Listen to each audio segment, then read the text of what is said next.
Hello everyone and welcome to this week's edition of the ZonaZoo Sports Report. I'm Ben Gabrielson, alongside me Maddy Rundin. And Maddy, week 2 is now in the books for Arizona football. Let's see how they fared against the NAU Lumberjacks. Week 2 of the Arizona football season against the NAU Lumberjacks. The student section was ready, and so was that man, number 5, Nick Grigsby. He had his running shoes on that night. First quarter, Grigsby from 25 yards out. He's carving up the Lumberjack defense like it was his job. He scampers in for 6 here. And then here he is again from 30 yards out. Watch the move he puts on the corner right there. Timber! He goes in for 6. No problem for number 5 getting his ground game going. And then a little segment of the show we like to call Brooks Reed Punishing Hour.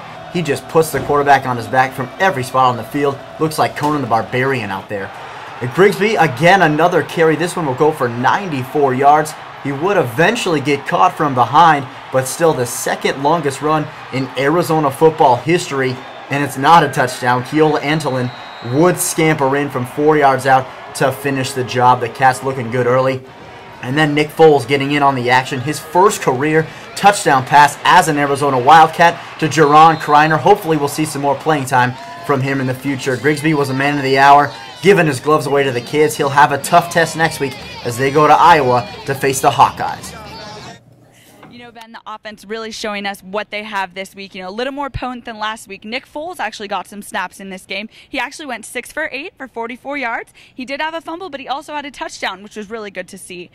Nick Grigsby, once again, bringing the heat. He had a career-high 207 yards, including a 94-yard run, which is the second longest in Arizona history. So that was great for him.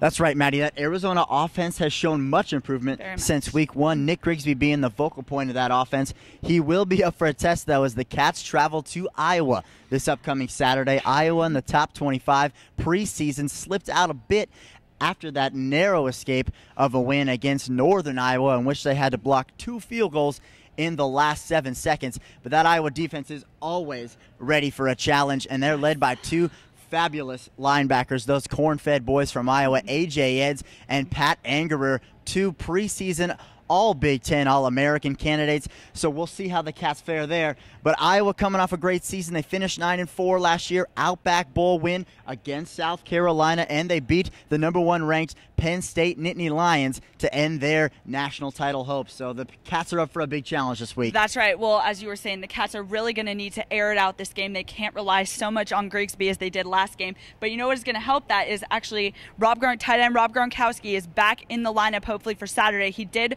fully practice yesterday, so we're hoping that we'll see Rob in that lineup, and that's going to really help give Matt Scott a target to try and get past those linebackers you were talking about. Yeah, absolutely. He'll open up the middle of the field very much so for Matt Scott and Nick Foles. We'll see which one plays more. All those questions will be answered this Saturday. That offense versus that prestige defense at Iowa, as the Arizona Wildcats travel to Iowa to take on Kirk Ferentz and his Iowa Hawkeyes. We'll be back next week with all the news, analysis, and highlights from that game. So we'll see you next week, Cats, hopefully with a victory under our belt. For Ben Gabrielson, Maddy Rundin, thanks for joining us on this week's edition of the ZonaZoo Sports Report.